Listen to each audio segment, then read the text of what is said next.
Hi friends. Welcome to Suma vlogs. ఈరోజు మా ఇంట్లో ముల్లంగి సాంబారండి. కందిపేలు 4 విజిల్స్ వచ్చినంత వరకు ఉడికించుకోవాలి. ముల్లంగిని ఈ విధంగా కట్ చేసుకొని, వాటర్ పోసుకొని, ఉప్పు ఏసుకొని, మదపాసం పోయిన వరకు ఉడికించుకోవాలి. వాటిలోకి మసాలా అండి. ఒట్టి మిరపకాయలు, కొబ్బెర, ధనియాలు, ఉప్పు, తెల్లగడ్డ, ఎర్రగడ్డ ఇవి మెత్తగా గ్రైండ్ చేసి పక్కన పెట్టుకోవాలండి. పాన్ పెట్టి ఆయిల్ హీట్ చేసుకొని తిరపాతి గింజలన్నీ వేసుకోవాలండి. తర్వాత ఎర్రగడ్డలు వేసుకోవాలి. ఎర్రగడ్డలు బాగా ఏగిన తర్వాత కొంచెం పసుపు ఏసుకున్న తర్వాత టమాటాలు గూడా వేయాలండి. టమాటాలేసిన తర్వాత కొంచేపు ఏంచుకొని, ఇందాక కందిపేలు ఉడికించుకున్నాం గదండీ! ఆ కుక్కర్ తీసుకొని బాగా మెదుపుకోవాలి. మెదిపిన తర్వాత ఈ టమాటా మిశ్రమం అంతా దీంట్లో వేసుకోవాలండి.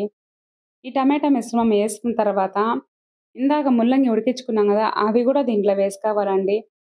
ఇందాక రెడీ చేసుకున్న పేస్ట్‌ని గూడా దీంట్లో యాడ్ చేసుకోవాలి. ఇవి అంతా కలుపుకున్న తర్వాత మళ్ళీ స్టవ్ ముట్టించుకొని, ఈ మసాలా అంతా మళ్ళీ ఉడికించుకోవాలండి.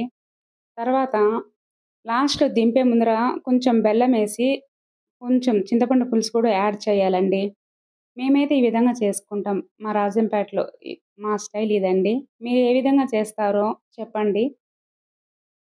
నచ్చితే లైక్ చేయండి, సబ్స్క్రైబ్ చేయండి. సబ్స్క్రైబ్ చేయకుండా పోతున్నారు. సబ్స్క్రైబ్ చేయొచ్చు కదా!